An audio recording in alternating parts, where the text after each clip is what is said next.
السلام علیکم، welcome to my channel. آپ دیکھ رہے ہیں ایمرس پہ۔ امید کرتا ہوں کہ آپ خیریت سے ہوں گے اور جہاں بھی ہوں گے خوش ہوں گے۔ دعا ہے کہ اللہ پاک آپ کو ہمیشہ ہنستا مسکراتا رکھے، آمین۔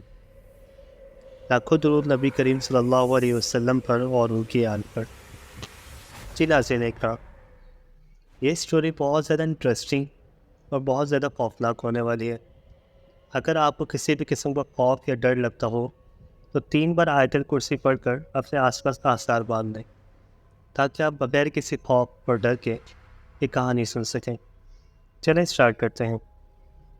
احمد بھائی، میرا نام فرقان ہے اور میں سیکنڈ ایئر کا اسٹوڈنٹ ہوں۔ ہمارے محلے میں لائٹ بہت جایا کرتی تھی، تو اس کی وجہ سے چھت پہ جا کے سونا پڑتا تھا، اور یہ معمول اور عادت ہی بن چکی تھی کہ اکثر چھت پہ ہی نیند آتی تھی۔ ایک روز کی بات ہے کہ چھت پہ سو رہے تھے سب گھر والے، اور ان کے ساتھ میں بھی سو رہا تھا۔ لائٹ آ گئی اور سب گھر والے نیچے چلے گئے اور میں چھت پہ ہی سوتا رہا۔ اتنے میں مجھے 2 بلیوں کے لڑنے کی آواز آئی۔ لڑتے ہوئے ان کی آواز بہت زیادہ بری لگ رہی تھی۔ لڑتے ہوئے چھت کی 4 دیواری پر دوڑ رہی تھی اور آوازیں اتنی بھیانک تھی کہ پوچھے مت۔ پہلے ان کے رونے کی آوازیں سن کر میں بے چینی سے جاگ گیا۔ سوچا کوئی جوتا اٹھا کر ان کو بھگا دوں۔ پھر سوچا کہ میں اندھیرے میں جوتا کہاں ڈھونڈوں گا۔ تھوڑی دیر بعد خود ہی لڑ کر تھک جائیں گے تو چلی جائیں گے۔ اچانک خاموشی ہو گئی۔ میں دوبارہ غنودگی میں چلا گیا۔ تبھی ایک بلی کی زوردار چیخ میری چارپائی کے عین نیچے سے آئی اور میں اچھل پڑا۔ میں نے چارپائی کے نیچے جھانکا، مگر وہاں کچھ نہیں تھا۔ ادھر ادھر نظر دوڑائی، مگر وہاں بھی کوئی بھی نہیں تھا۔ میں نے سوچا کہ شاید میرے اٹھتے ہی اس نے ساتھ والے گھر میں چھلانگ مار دی ہو۔ میں نے جوتا اپنے پاس رکھ لیا کہ اب اگر آئی اس کو نہیں چھوڑوں گا۔ میں دوبارہ لیٹ گیا اور خود کو پرسکون کرتے کرتے تھوڑی دیر بعد دوبارہ نیند میں چلا گیا۔ آنکھ تب کھلی جب بلی کے گھرانے کی آواز میں نے اپنی چارپائی کی سیدھی طرف سے محسوس کی۔ اس کی گھرراہٹ پوری چھت پر پھیل رہی تھی۔ میں نے آہستہ آہستہ اپنا ہاتھ جوتے کی طرف بڑھایا اور اس کو مارنے کے لیے اٹھا۔ دیکھا لیکن تو وہاں کچھ بھی نہیں تھا۔ وہ گھرراہٹ اب مجھے اپنی بائیں طرف سے آ رہی تھی۔ میں اچانک بائیں طرف پلٹا تو وہی آواز مجھے دائیں طرف سے آنے لگی۔ اب وہ آواز مجھے دائیں اور بائیں طرف دونوں سے آنے لگی، کبھی دور سے آتی، کبھی قریب سے آتی۔ شدید خوف میرے بدن میں دوڑ گیا۔ میری پنڈلیاں اور میرا پیر اچانک سن ہو گیا۔ مجھے لگا کچھ گڑبڑ ہے۔ اچانک میں نے دیکھا کہ ایک سیاہ بلی دیوار پر بیٹھی سرخ آنکھوں سے مجھے گھور رہی تھی۔ اس کی آنکھیں انگاروں کی طرح دہک رہی تھی۔ میں کانپتے ہوئے اسے دیکھ رہا تھا۔ اتنی ہمت نہیں تھی کہ میں بھاگ کھڑا ہوں۔ پھر وہ اچانک بڑی ہونے لگی اور میرے دیکھتے ہی دیکھتے وہ بکرے جتنی بڑی ہو گئی، اور ایسی نظر آ رہی تھی جیسے کالا چیتا ہو، کیونکہ وہ بالکل سیاہ بلی تھی۔ پھر اچانک اس نے ایسی پوزیشن لی جیسے وہ دیوار پر سے مجھ پر چھلانگ لگانے والی ہو۔ میرے منہ سے ایک زوردار چیخ نکلی۔ میں ایک ہی چھلانگ میں نیچے اترا اور سیڑھیوں کی طرف بھاگا۔ میری چیخ اتنی بلند تھی کہ میرے امی ابو اور بڑا بھائی صحن میں آ گئے، اور میں سیڑھیوں سے نیچے آتے ہی گر گیا اور بے ہوش ہو گیا۔ مگر پریشانیاں یہاں ختم نہ ہو۔ کچھ دنوں تک مجھے ڈراؤنے خواب آتے رہے۔ مجھے وہی بلی نظر آتی جو کبھی میرے نیفے پر دانت گاڑے ہوئے، کبھی وہ میرا خون چاٹ رہی ہے۔ میں نیند میں چیخنے لگتا، پھر مجھے خواب میں بھیانک لوگ دکھائی دیتے۔ کسی کا سر نہیں ہوتا، کسی کا گوشت لٹک رہا ہوتا، آنکھوں کی جگہ کالے سوراخ ہوتے، بازو کٹے ہوئے ہوتے۔ میں بیمار رہنے لگا ہوں، کمزور ہو گیا تھا۔ ڈر کے مارے میں گھر سے باہر نہیں نکلتا۔ پھر مولوی صاحب دم کرنے آتے، مجھے پانی پلایا جاتا۔ میری والدہ ہر وقت مجھ پر سورہ یاسین پڑھ کر پھونکتی۔ افاقہ ہوتا، مگر پھر وہی حالت ہو جاتی، بیٹھے بیٹھے چیخیں مار کر بے ہوش ہو جاتا۔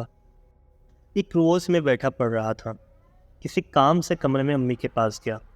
مجھے ایک دم ڈر سا لگا تھا۔ میں اپنی امی کے پاس گیا کہ وہ مجھ پر کچھ پڑھ کر پھونک دیں۔ میری امی میری طرف پیٹ کیے الماری کھولے کپڑے طے کر رہی تھی۔ میں نے امی کو پکارا مگر انہوں نے مجھے جواب نہیں دیا۔ میں ان کے قریب گیا اور ان کو آواز دی تو انہوں نے مجھے مڑ کر دیکھا، مگر وہ میری والدہ نہیں تھی۔ خوفناک شکل کی عورت تھی۔ اس کا رنگ تانبے جیسا تھا، آنکھیں اس کی سرد اور منہ کا دہانہ بڑا تھا۔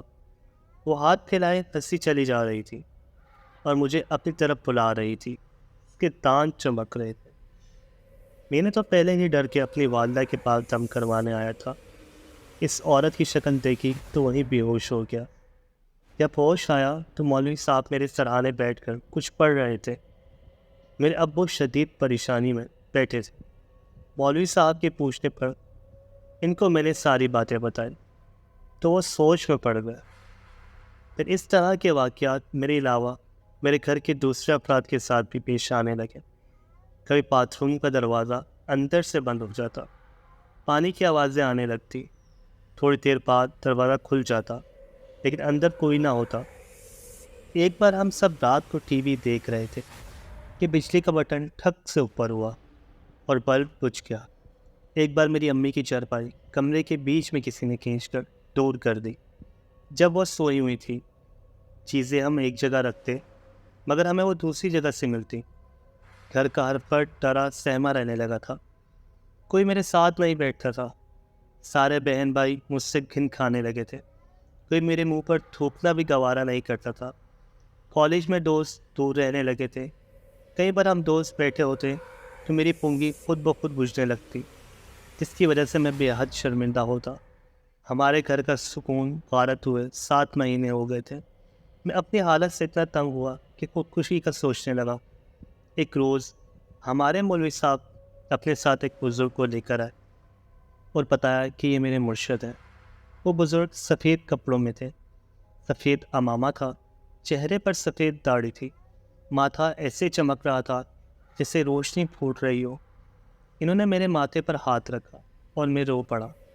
میرے والد صاحب نے سارے واقعات ان کو بتائے اور وہ سکون سے بیٹھے سن رہے تھے۔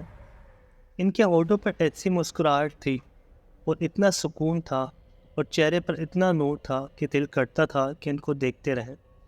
انہوں نے میرے والد صاحب کے ساتھ کمروں کا جائزہ لیا، چھت پر جا کر دیکھا، ایک کونا دیکھا، ساتھ دوسرا کونا دیکھا۔ ہمارے گھر میں محلے کی عورتوں کا رش لگ گیا جو ان سے پانی دم کروانے آ گئی تھی۔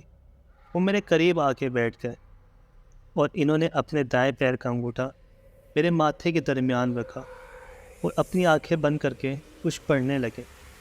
مجھے ایسا لگا جیسے کوئی میری کھال کو کھینچ رہا ہو۔ میری چیخیں نہیں رک رہی تھی۔ میں ان کا انگوٹھا اپنے ماتھے سے ہٹانے لگا مگر ان کا پیر تک نہیں ہلا سکا۔ میرا بھائی مجھے بتاتا ہے کہ وہ 1 گھنٹے سے زیادہ کچھ پڑھتے رہے اور تمہاری دل خریش چیخیں سننا ہمارے بس میں نہیں تھا، تو ہم باہر چلے گئے۔ آہستہ آہستہ میں پرسکون ہوتا چلا گیا۔ آنکھیں کھولی تو وہ مجھے دیکھ رہے تھے۔ ان کے چہرے پر مسکراہٹ تھی۔ انہوں نے پانی منگوا کر دم کیا، کمرے کے ہر کونے میں پانی چھڑکا۔ وہ 2 گھونٹ پانی مجھے پلا دیا۔ وہ 2 گھونٹ پانی ایسے جیسے کوئی آب حیات تھا کہ پیتے ہی میرے سر سے 7 مہینے کا چڑھا ہوا بوجھ اتر گیا۔ میرے کاندھے ہلکے ہو گئے، میرا جسم پرسکون ہونے لگا، میری بجھی آنکھیں روشن ہو گئی۔ میں اٹھ گیا، ان کی چھاتی پر سر رکھ کر رونے لگا۔ وہ میرے جسم پر ہاتھ پھیرنے لگے، پھر وہ چلے گئے۔ آج اس بات کو 2 سال ہو گئے ہوں اور اللہ کا شکر ہے پھر کوئی واقعہ پیش نہیں آیا۔ دوستو، یہ تھی آج کی ہماری اسٹوری۔ امید کرتا ہوں کہ آپ کو پسند آئی ہوگی۔ ملتے ہیں نیکسٹ ویڈیو میں۔ تب تک اپنا اور اپنے گھر والوں کا بہت خیال رکھیے گا۔ اللہ حافظ۔